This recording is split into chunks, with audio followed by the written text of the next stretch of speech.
Ford's trying to change up the midsize segment with its all-new 2013 Fusion. It looks like nothing else out there on the road, unless of course you're willing to spend almost $200,000. So, does this 2013 Fusion go more than just skin deep? Well, today on a very cold and snowy day here in Michigan, we're going to take a look at it here on 10-Minute Test Drive and Rumblestrip.net. It is the 2013 Ford Fusion.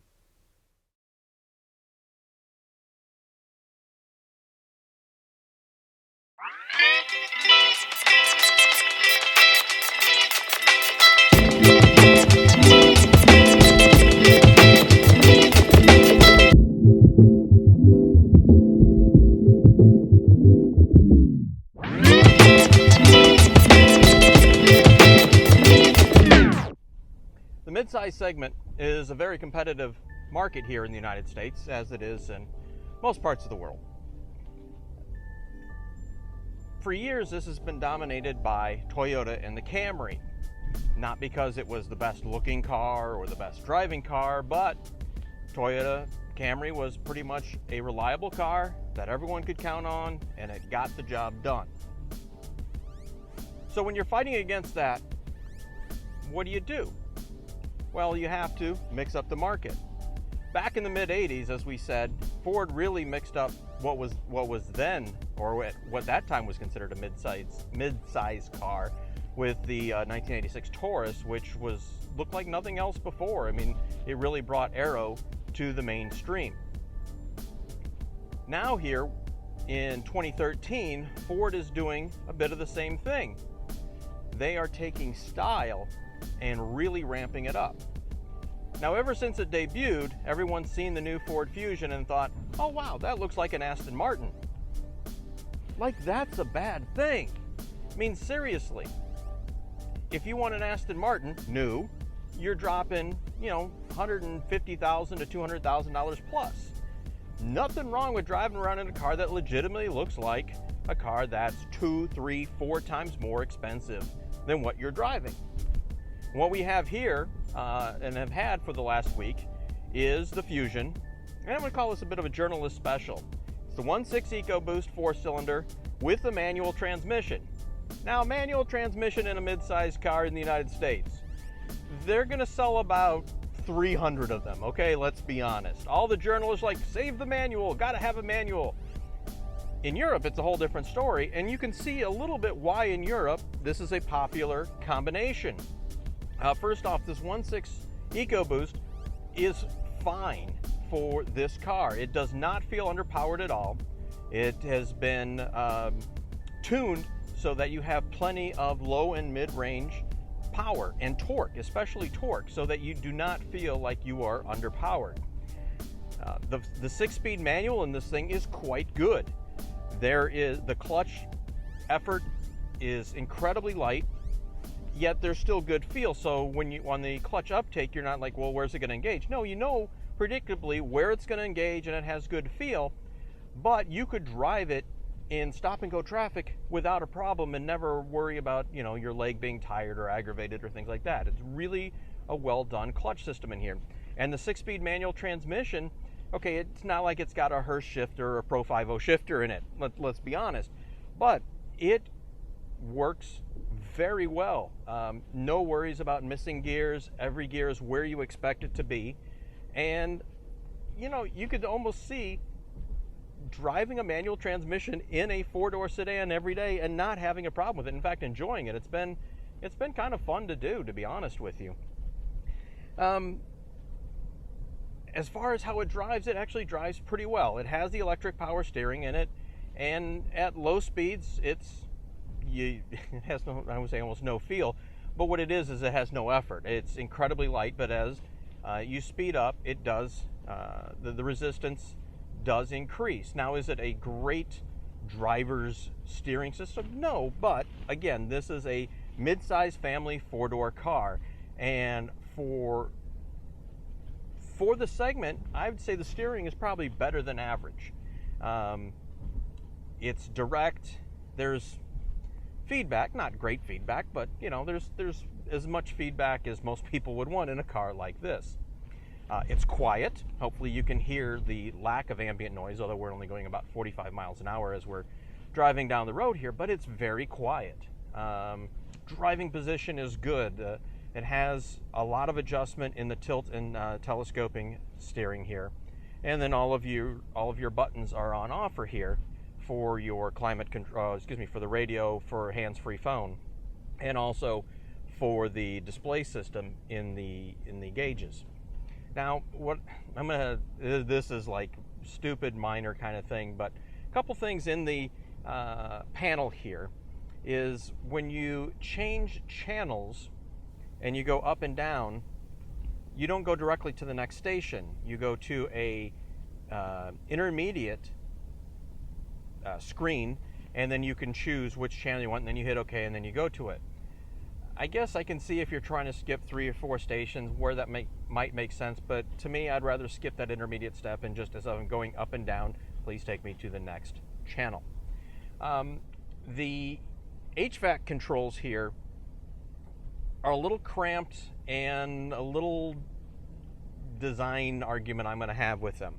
I like the fact that the buttons are illustrated to show you where they're going. So if you want blowing, sort of at this level, there's a button for that with arrow. If you want to your feet, you can do that.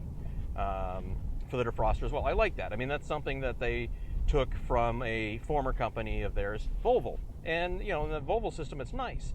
But with the Volvo system, you have a little more real estate up and down with which to make that selection. Here, it feels a little bit cramped.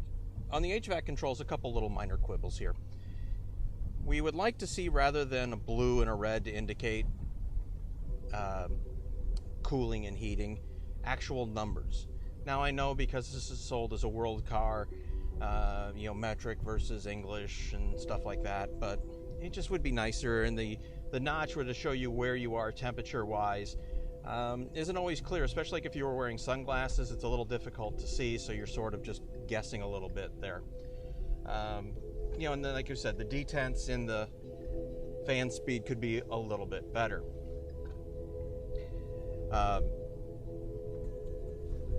What else can we say? The interior materials are actually really good. I'd say even a little bit better maybe than you would expect, especially at this price point. This is an SE model at $26,000 and that's with delivery and stuff like that.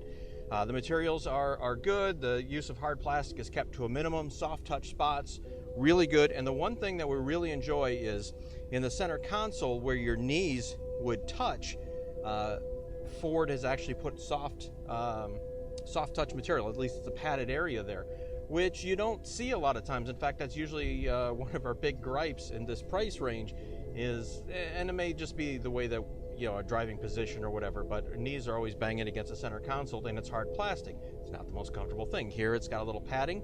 It's a nice touch. It's a small little touch. But again, when you're in one of the most competitive segments there is, it's the small touches that make the big differences. As far as ride and handling, as we said, it's good. I mean, Ford has done an outstanding job creating this car, and you can tell that there is a lot of European flavor in it because it feels very European. I know that's a cliche, but it just, everything feels very composed and a little firm, but firm in a good way. It just gives you that little bit more connection to the road in a way that you want, so that you know exactly what's going on. So if you want a little bit better quote unquote driving experience, you can have that. But if you don't care, it's not like you're driving a sports sedan or a sports car where everything is maybe too tight. 4 people fit in just fine. There has been some criticism about the rear leg seat room in here maybe not being as good as some other offerings, and that's a legitimate mark against it. Other cars in the segment do have more leg room, but the seat adjusted for us at 5'10", 5'11", I can get in and out, no problems, not banging my head, plenty of headroom, plenty of leg room in the back seat behind the driver's seat. So Could it be better? Sure. Is it an issue? I don't really see it as one. Trunk space, it has a very big trunk, but like most modern designs, you have very little trunk opening. Sure, you have a height, but not a depth to that trunk opening. So as you're loading things in, especially if you go towards the back of it, you really have to reach in there to get to items. But it will hold quite a bit. I'll have to check with Tom Volk over at Driven Car Reviews to see how many of the large cases of toilet paper from Costco it holds. My guess, without I don't remember if he's reviewed this car or not, but my guess will be 12. Okay, that might be much, but at least 10. Tom, what do you say? He'll comment in here. So,